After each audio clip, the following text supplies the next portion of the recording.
El secreto del éxito es vivir la vida. Baterías Hankook, mucho más. Presentan Combinación Clave. Muchos hablan. Otros critican. Pero en realidad, ¿quién te escucha? Desde ahora y hasta las 11, te entregamos información, opinión y debate sobre los temas que a ti te interesan. Combinación Clave. Un espacio donde tu opinión nos importa y puedes ser parte de la conversación en la 92.9. Somos como tú. Somos la clave. Muy buenos días, 7 de la mañana con 59 minutos. Hacemos combinación clave en este miércoles 13 de marzo de 2019. No está Fernando Pausen hoy día, tuvo una situación familiar que atender con urgencia, pero ya estará mañana con nosotros. De todas maneras, tenemos hartos temas que conversar hoy día. Ha sido una semana, un inicio de año muy movido. Vamos a estar conversando unos segundos más con Octavio del Fávero. Él es de Ciudadanía Inteligente para hablar sobre el porcentaje de cumplimiento de las promesas de Sebastián Piñera, un informe que salió hace poquito y lo vamos a estar comentando con la gente de Ciudadanía Inteligente. Recordamos que se cambió el nombre porque antes se llamaba Ciudadano Inteligente. Ya le vamos a estar preguntando también por eso a Octavio del Fávero. En el mostrador, en la clave, vamos a estar con Mirko Macari, también con Héctor Cosio para abordar, entre otros temas, la verdadera teleserie que se vivió ayer con el militante de C, el diputado de C, que iba a presidir la Cámara, pero tuvo que renunciar. Me refiero a lo que pasó con Gabriel Silver, que sufrió una denuncia anónima sobre violencia intrafamiliar. Vamos a estar hablando de ese y otros temas con la gente del mostrador en la clave. En el panel de opinión estaremos con Verónica Pinilla de Chile 21, también con Francisco Martorell,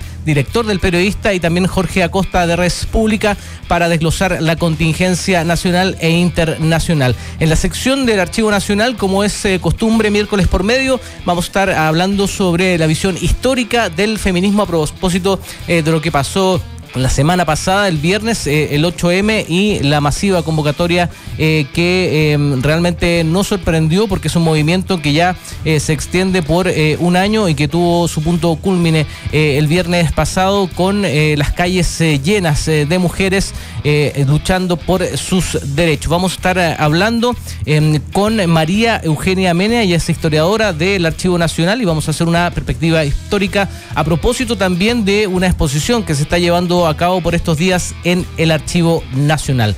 Puedes participar con nosotros con el hashtag Combinación Clave. También puedes vernos en www.radiolaclave.cl. Puedes ver y escuchar. Tenemos una página nueva, renovada. Les invito a que la puedan ver porque tenemos columnas de opinión, tenemos recomendados, tenemos todos los programas, también notas interesantes. Por ejemplo, la que tuvo ayer Fernando Pausen con el padre de Camilo Catrillanca, Marcelo Catrillanca. Hay una nota en la página web www.radiolaclave.cl para que puedas ver cómo está la página con una muy amigable también interfaz. Puedes ver los programas que ya se han emitido, puedes ver también la transmisión en directo en nuestra página web. Les invito a que se conecten ya a Combinación Clave para poder desglosar la contingencia nacional e internacional, y también los invito a unirse a la opinión y al debate aquí en Combinación Clave. Decimos las cosas como son.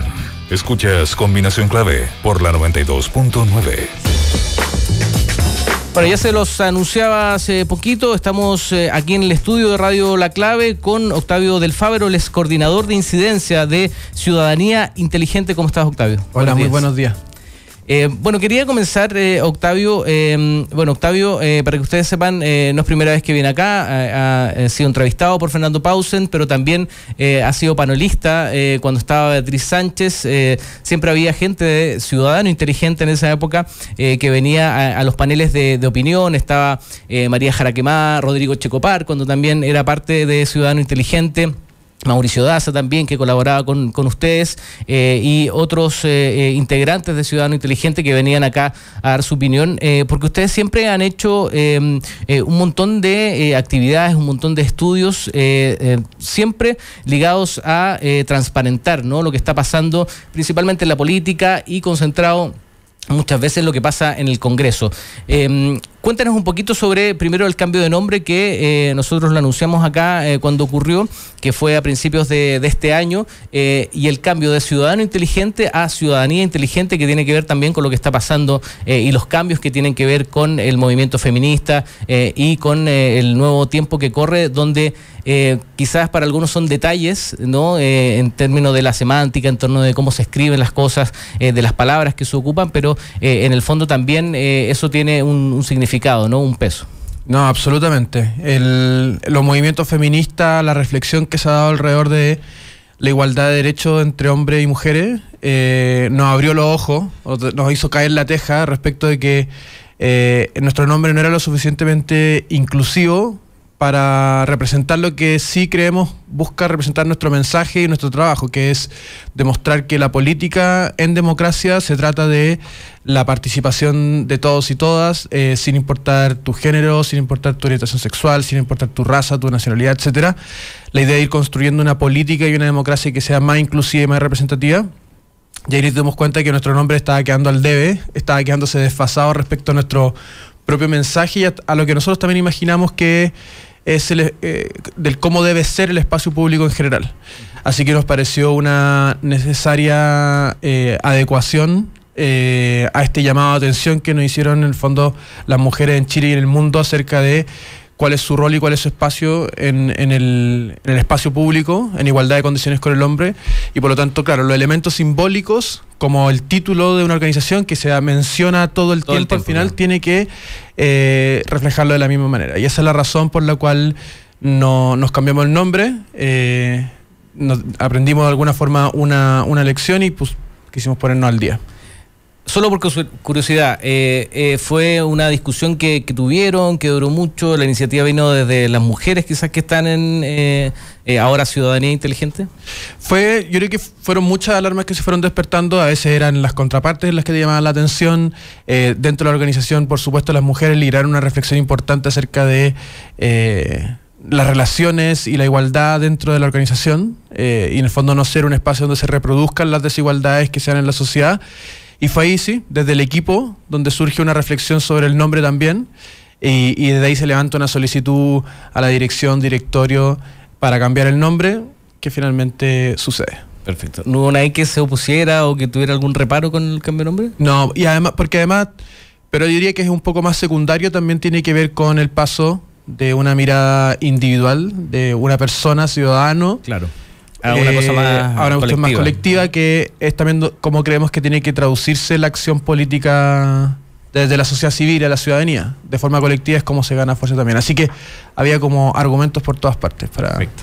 Estamos conversando con Octavio Del Fabro, es coordinador de incidencia de Ciudadanía Inteligente, una ONG que se ha caracterizado por realizar estos estudios ligados a la transparencia y ligados sobre todo a lo que ocurre con el mundo político, en el Congreso principalmente.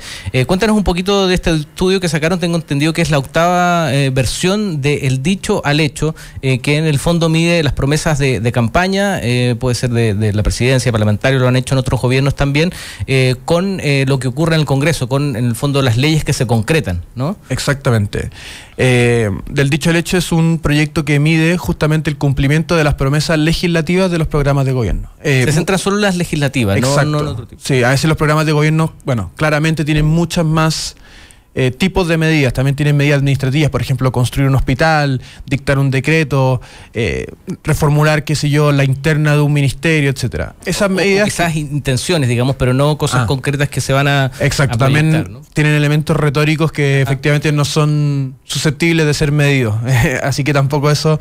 Y nosotros nos concentramos en lo que son las promesas legislativas, que es donde nosotros podemos ir directamente al Congreso y medir efectivamente qué está pasando con las leyes. Y la idea o lo que está detrás del proyecto es cómo hacemos que los procesos o la deliberación que se da en las elecciones entre candidatura y ciudadanía sea lo más vinculante posible, sea en el fondo un momento donde efectivamente las decisiones que tomen la ciudadanía de esa deliberación sean efectivamente ejercidas y vinculantes para quienes después resulten electos y ser autoridades, como en este caso el presidente Piñera. Perfecto. Vamos un poquito al desglose. La conclusión principal, digamos, es que Sebastián Piñera cumplió un 23%, tengo entendido, de las promesas legislativas. ¿Eso en qué se traduce ese 23%? ¿Son proyectos que propuso el gobierno y que fueron aprobados totalmente, que ya son ley? ¿A eso se refiere con ese 23%? No exactamente. De hecho, el 23% es más bien un avance. Es el avance que el gobierno lleva en el cumplimiento de esas promesas. En total, de todas las promesas, un 23% es el avance que tienen en el Congreso. Exactamente. Ese 23% está compuesto por algunas promesas que no tienen proyecto de ley, porque hay algunas que están en cero, otras que tienen proyectos de ley presentados, pero todavía están en el Congreso Nacional y no son totalmente aprobadas, y un número menor, en este caso 11 promesas, de las 256 promesas, que efectivamente el día de hoy son leyes de la República y están 100% cumplidas. Perfecto. O sea, ¿y el porcentaje cómo se desglosa? Si es que está en primer trámite, si es que ya pasó la primera discusión, ¿cómo se desglosa eso? Exactamente, de esa misma forma. O sea, por presentar un proyecto de ley asociado a un compromiso de programa de gobierno, nosotros le asignamos a esa promesa un 40%. Perfecto. Esa es la presentación. La presentación. Lo que se reconoce ahí, y a veces algo que uno no siempre se ve, es que el hecho de presentar un proyecto de ley es un esfuerzo importante por parte de un gobierno. Hay un trabajo técnico importante, hay un trabajo técnico político ahí, en lograr que un gobierno y un ministerio, por ejemplo, priorice un proyecto específico y lo decida llevar a la discusión legislativa. Entonces, que es súper importante, la manera en que está redactado, porque una cosa, imagino que la intención también de este tipo de estudios, de este tipo de mediciones es saber, y como lo dice el nombre, del dicho al hecho, es tú puedes anunciar un proyecto de ley, pero después en la redacción, en algunas distintas discusiones que se hagan dentro del mismo gobierno y cómo se presenta finalmente ese proyecto puede ser muy distinto, incluso puede ser contradictorio con lo que se había anunciado, ¿no? Absolutamente. O sea, la letra chica en esos detalles depende de si un proyecto de ley, por ejemplo, se hace efectivamente cargo de una promesa o no. Hay un ejemplo súper claro en que es más bien transparente, en todo caso, en este estudio, en que, por ejemplo, en el programa de gobierno el presidente Piñera contemplaba una baja de las tasas de los impuestos corporativos de la empresa. Después, en su cuenta pública de junio del año pasado, anunció que ya no lo iba a hacer, pero efectivamente sí estaba en el programa, y a pesar de que se presentó la reforma tributaria, esa promesa no tiene avance, a pesar de que se esperaba que estuviese en ese proyecto de ley, porque simplemente el proyecto de ley en su detalle no contempla ese compromiso. Y en el fondo está bien, o sea, el gobierno puede reformularse respecto a las prioridades o los planteamientos que hizo durante la campaña. Después la actividad política nos demuestra que es necesaria una cierta flexibilidad. Lo importante no es solamente como cumplir un 100% de todo, sino que esa información esté disponible para la ciudadanía, que la ciudadanía tenga la posibilidad de preguntarse a sus autoridades por qué, y de todas maneras la autoridad de rendir cuenta de por qué avanzaron en algo, de por qué no, por qué se escogió un cambio de rumbo, etcétera. Claro. Pero ustedes no van ahí al detalle, estamos hablando con Octavio del Fabro, coordinador de incidencia de Ciudadanía Inteligente, al detalle de lo que te decía yo, si es que ese proyecto realmente incluye las promesas, no solamente que se presentó con el título, digamos, el proyecto sobre tal tema, sino que realmente el proyecto dice lo que se prometió. Sí. No, nosotros analizamos van a ese detalle. A veces hay un margen en todo caso, porque muchas veces las promesas son bastante como abstractas, claro. Y en el fondo el instrumento específico de política pública que el gobierno escoja tiene de cierta manera un abanico de posibilidades, pero efectivamente nosotros revisamos el detalle de cada proyecto de ley para asegurarnos, no solo que incluso es un poco más complejo el trabajo, porque a veces se presenta un proyecto de ley con un contenido y después cuando llega al final de su tramitación el contenido es bastante diferente. Entonces nosotros no solamente chequeamos que al momento de presentarse el proyecto de ley efectivamente hay una coherencia entre lo dicho en el programa, la promesa en el fondo hecha y lo que tiene el proyecto de ley, sino que también eso se mantenga durante toda su tramitación.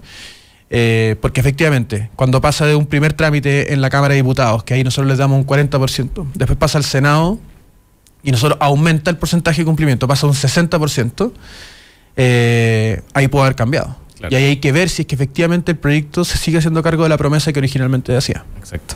Estamos hablando con Octavio Del Fabro, coordinador de Incidencia de Ciudadanía Inteligente. Ustedes también, Octavio, hicieron una comparación, ¿no? Y imagino que siempre lo hacen porque este estudio, como lo decíamos al principio, ya es la 8ª versión, se ha hecho en versiones anteriores. Hacen una comparación, en este caso, con el gobierno de Michelle Bachelet. A esta misma época, cuando cumplió un año Michelle Bachelet, ¿cuál era el porcentaje en comparación a Sebastián Piñera de las promesas cumplidas en el término legislativo? Es bastante similar, el porcentaje que arroja el estudio no es muy diferente. La presidenta Bachelet a su primer año de gobierno tenía un 25% de cumplimiento, en contraste con el 23%, o sea, 2 puntos porcentuales no una diferencia mayor. Ahora, la composición de ese número es bien distinta. En el caso del actual gobierno del presidente Piñera, primero que todo son muchas promesas. Son muchas más promesas. Son 256 promesas legislativas contra 173. De Michelle Bachelet. Exacto. Eso interpretamos nosotros tiene que ver con lo que ha venido planteando el gobierno desde la campaña, que es como un programa de largo plazo, apostando no solo a un gobierno de Chile Vamos, sino que a 2 periodos probablemente. Esa es la apuesta política del sector. Y el programa como que recoge esa visión.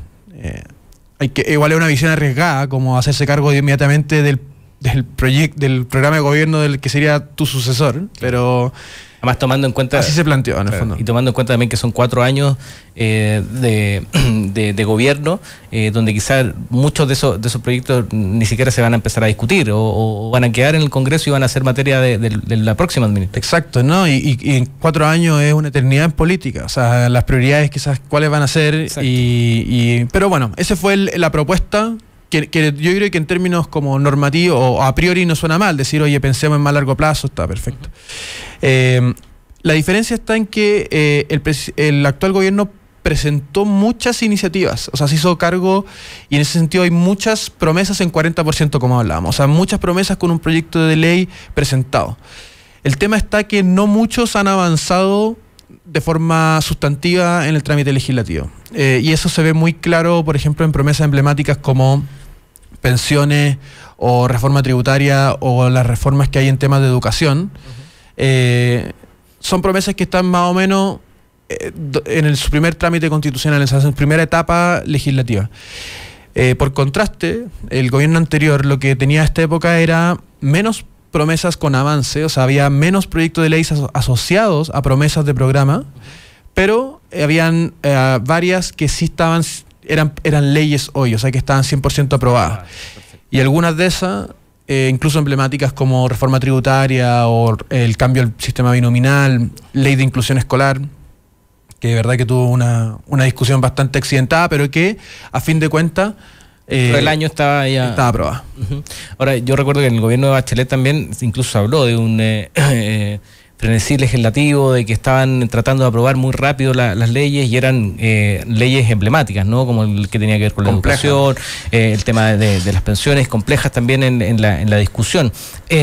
Pero además son cosas que también en la ciudadanía son muy visibles, digamos así. Entonces, hay proyectos, y ustedes lo deben saber mejor que nadie, que pasan súper desapercibidos. Hay discusiones que ni siquiera salen en los medios de comunicación, pero una reforma como la educacional, donde además hay enfrentamiento entre los distintos sectores políticos, es algo que tiene mucha más visibilidad en la opinión pública, y también ahí se puede medir mucho más, porque hay una presión también sobre los parlamentarios para que se apruebe, una presión social, por decirlo. O sea, pongo un ejemplo súper actual con el tema de el feminismo. Seguramente ahora los proyectos de ley que tienen que ver con temas feministas o de igualdad de género van a tener una visibilidad mucho mayor y los congresistas van a tener mayor presión para poder aprobarlas rápidamente, y el gobierno también va a estar interesado en eso. Exacto. De hecho, sí, yo diría que ese frenesí legislativo del que se habló tenía, viendo los números ahora en contraste, porque en este año el año anterior se habló de sequía legislativa por contraste. Claro. Ahí uno se da cuenta un poco que a veces son un poco etiquetas más que usan los políticos para tratar de poner sus puntos sobre la mesa en el trato con el gobierno, con la oposición, qué sé yo. Pero claro, igual si uno entra a analizarlo un poquito, uno podría interpretar que tiene que ver, ese frenesí tenía que ver más con la profundidad de impulsar los cambios, de llevar los proyectos hasta el final de su tramitación legislativa y que efectivamente sean aprobados, una presión para que salgan más bien rápido, más que cantidad. Y un tema de eslogan también. Exacto, sí. Ahora, en el desglose, Octavio, estaba viendo acá en la página que se puede ver el estudio completo, ¿no? Del dichoalecho.cl. Exacto. Ustedes hacen un desglose por temáticas o por áreas, en este caso, ¿no?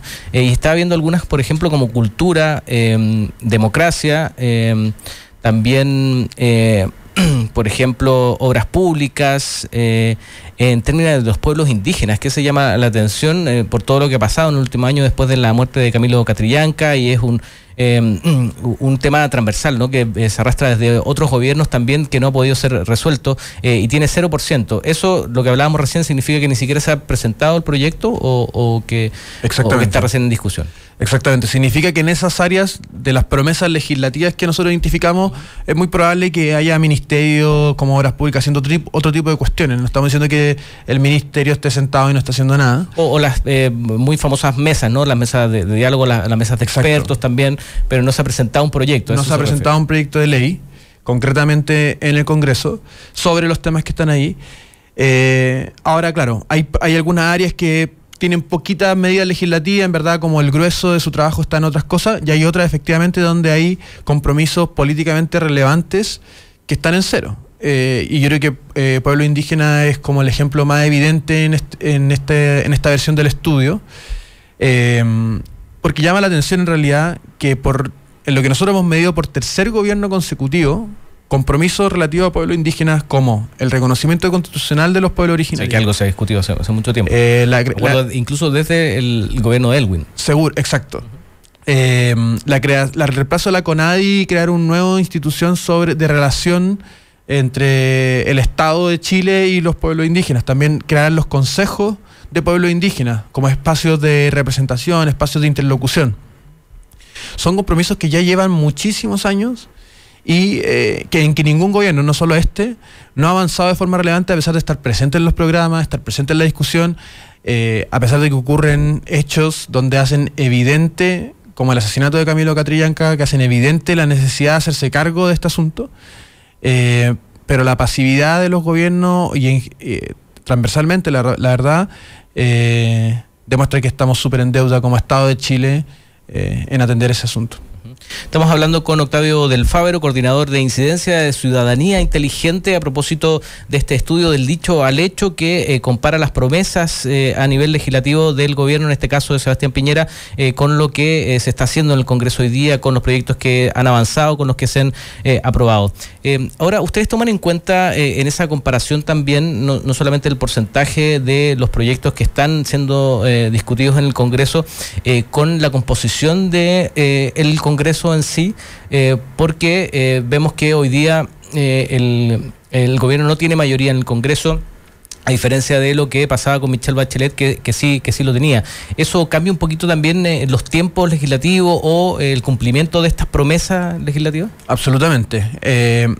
No es un factor que afecte necesariamente como los números, pero sí es un elemento que tenemos que tener a la vista para interpretarlo. De hecho, en ese sentido yo diría que, claro, el gobierno, eso explica por qué el actual gobierno no ha sido tan eficiente en aprobar proyectos, pero sí ha hecho su parte, por decirlo de alguna manera, con más iniciativas, digamos, en presentar las iniciativas, en ponerlas sobre la mesa, en llevarlas al Congreso. Y por eso es que también consigue el avance que consigue. Y entonces, porque es sorprendente, o sea, un gobierno con muchas más promesas, sin mayoría legislativa, alcanza un porcentaje parecido al gobierno anterior, claro, que tenía menos promesas y un Congreso históricamente favorable. Nunca había habido un Congreso en democracia, desde el retorno a la democracia, con unas mayorías tan ventajosas. Y es porque el gobierno ha ocupado otra estrategia, yo creo que en función también de lo que observa acerca de cuáles son la composición del Congreso. Entonces se ha esforzado más, al menos este primer año, en poner su agenda en el Congreso, presentando todos los proyectos de ley o presentando urgencia y tomando iniciativas de oposición o del gobierno anterior incluso, pero haciendo las propias. Y eso es lo que le da el número que tiene ahora. El desafío para el próximo año, para este año en realidad, y especialmente el 2019, porque es el último año que tenemos sin elecciones. Claro. Y se viene además una elecciones nuevas, que son las de los gobernadores regionales, los actuales intendentes. Va a ser clave para si es que el gobierno logra alcanzar los acuerdos y generar ya no solamente el anuncio y la presentación de los proyectos de ley, sino que la aprobación de los proyectos de ley. Y ahí, claro, tiene un escenario político de minorías parlamentarias que le exige bastante políticamente para conseguir esos acuerdos, porque sin los votos de la oposición simplemente no van a poder. No se puede. Estamos hablando con Octavio del Fávero, coordinador de incidencia de Ciudadanía Inteligente. En torno, Octavio, a los proyectos, o más bien las temáticas que han tenido mayores avances en este gobierno de Sebastián Piñera. Se destacaba mucho en el tema de defensa, por ejemplo, ¿no? Donde sí ha puesto iniciativa y donde ha tenido el apoyo del Congreso. ¿Qué otras áreas han tenido mayor avance? Ya revisamos las que tienen nulo avance, que tienen 0%, pero hay otras que sí se destacan, ¿no? ¿Cuáles son esas? Sí, junto con defensa, donde ahí lo que está impulsando el avance es el reemplazo de la ley reservada del cobre. La segunda área que tiene más avance dentro de la agenda que propuso el gobierno es la de equidad de género. Donde hay cerca de 10 promesas, y 8 de esas promesas no solamente tienen proyectos de ley asociados, sino que incluso tienen avance y se encuentran ya en su segunda etapa legislativa. Pasaron de la Cámara de Diputados, la mayoría de ellas, al Senado.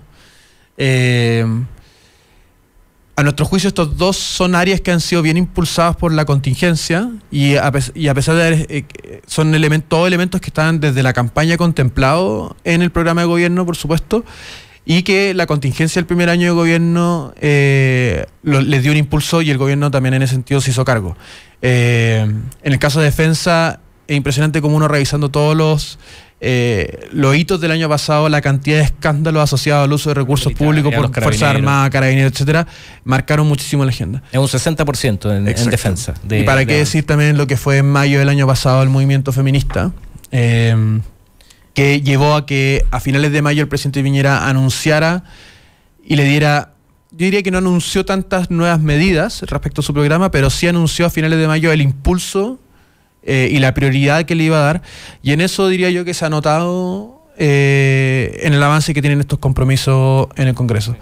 Ahora, es una agenda que no responde a todas las demandas del movimiento feminista. De hecho, quizás uno podría decir si es que es una agenda de equidad de género, sin duda.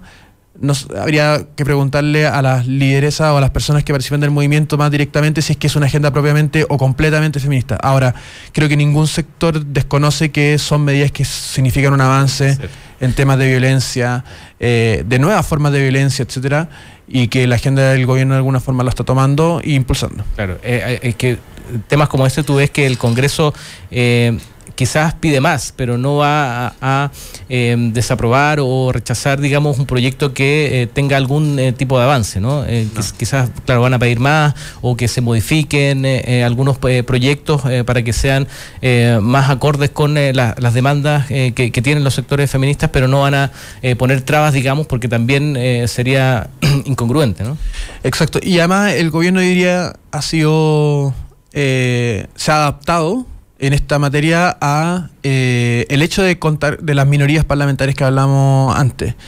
Y lo que ha hecho es tomar muchísimas iniciativas que son de oposición. O sea, hay muchas mociones que venían del gobierno anterior. Del gobierno anterior, y muchísimas proyectos de ley que presentaron parlamentarias. Algunas de ellas de oposición, o bancadas transversales de parlamentarias donde hay personas de oposición y del oficialismo. Y lo que hizo el gobierno no fue presentar un proyecto de ley distinto que lo reemplazara con la firma del presidente, sino que tomó esos proyectos de ley y les puso urgencia para impulsar su discusión, puso los equipos técnicos para mejorar, lo que sé yo, y en el fondo los hizo propios. Y yo creo que eso quizás marca un poco una ruta de lo que podría hacer el gobierno para impulsar su agenda en otras materias. En el fondo es una manera bien concreta de tender puentes con otros sectores y de esa forma facilitar el avance. Y yo creo que en parte por eso es que esos proyectos de ley no solo están en el Congreso, sino que están avanzando. Claro. Estamos hablando con Octavio del Fabro, coordinador de incidencia de ciudadanía inteligente. Te quiero sacar, nos quedan un minutito, un poco de este estudio en particular, para preguntarte cómo ha sido la evolución de la ciudadanía de que ustedes están haciendo este tipo de estudios, este tipo también, entre comillas, es una manera de, no de denunciar, pero sí poner en evidencia y poner a disposición de la ciudadanía toda esta información que quizás antes también era pública, pero no estaba concentrada en una página web, con algunos instrumentos incluso que ustedes han hecho para poder un poco supervisar, ¿no?, lo que está haciendo la gente que nosotros mismos elegimos. Hay varias iniciativas, por ejemplo, me acuerdo una que sacaron hace poco que era sobre denuncias de corrupción, ¿no? Que podías, Chile Links, que podías denunciar anónimamente en una página cualquier tipo de corrupción, ¿no? Una cosa muy pequeña que ves en el trabajo hasta cosas más grandes. ¿Cómo ha evolucionado eso? ¿Cómo ha sido la respuesta también de la ciudadanía? ¿Tienen interacción con esto? ¿No hay mucho interés de las personas? ¿Cómo ha sido eso? Yo creo que sí, que hay un interés creciente por involucrarse en más temas, en más asuntos públicos. Yo creo que desde que nosotros empezamos, la evolución de la demanda ha ido desde pedir información, como entendiendo que sin información es imposible involucrarse. Y eso es un poco lo que sigue inspirando este tipo de proyectos como el dicho al hecho. En el fondo, poner a disposición información que permita a uno tomar decisiones, hacerse una idea, interpretar las cosas de una forma más amigable, más accesible. Pero yo diría que la evolución ha estado en ya no solamente exigir información y buena información, sino que también involucrarse en las decisiones. Claro. Participar, o sea, la información no es para que me entreguen la información, muchas gracias, yo me voy a mi casa, sino que esa información me permite a mí formarme una opinión y luego involucrarme y participar. Yo diría que esa es la evolución. Nosotros lo que tratamos de hacer con nuestros proyectos es mostrar cómo, a través de herramientas concretas, tecnológicas, de metodología, etcétera, cómo podríamos hacernos cargo de esa demanda. Nosotros en la última elección tuvimos una nueva versión del voto inteligente, una de nuestras plataformas que ahora no solamente te entrega información sobre un candidato propone tanto, sino que también te da la oportunidad de hacer tus propuestas.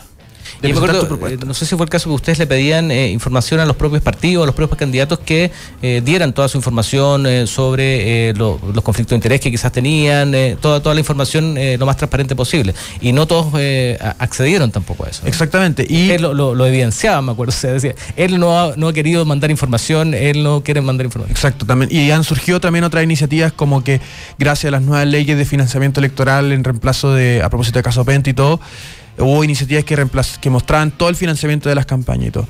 Pero yo diría que el cambio y a lo que tiene que adaptarse hoy día las instituciones para recuperar algún tipo de legitimidad, dado los bajos niveles de confianza que tienen, es implementar herramientas prácticas acordes a la vida cotidiana de la gente también, que nos toca trabajar, nos toca subirnos al transporte público, nos toca trasladarnos, etcétera, hacernos cargo de las cosas en la casa.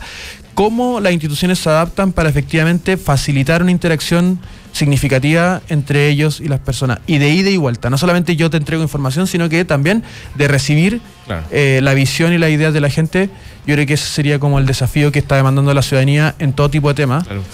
Para allá me pregunta porque te decía, quizás las personas pueden participar mucho en este tipo de iniciativas, pueden querer tener información, pero a la hora, por ejemplo, de ir a votar, estamos viendo de que la gente no lo está haciendo. Entonces, ese en el fondo es el próximo paso, o sea, informarse, pero para poder participar, tener voz y voto en las elecciones presidenciales, en las elecciones nuevas también que se vienen, para poder también tener esa mayor participación y que la democracia sea lo mayor posible. Exactamente. Agradecemos a Octavio del Fabro, como decíamos, coordinador de incidencia de ciudadanía inteligente, que nos trajo este estudio que se puede ver completo en deldichoalhecho.cl, ¿no? Exactamente, ahí pueden ver el detalle de el avance en toda la área, el programa de gobierno, etcétera, para quienes quieran profundizar y ver si es que sus temas de interés están avanzando o no en este gobierno. Gracias, Octavio. Hacemos una pequeña pausa, son las 8:33, hacemos combinación clave en este día miércoles de marzo. Volvemos. No te separes de la 92.9. Ya regresamos con más opinión y debate en Combinación Clave. Quédate en la clave.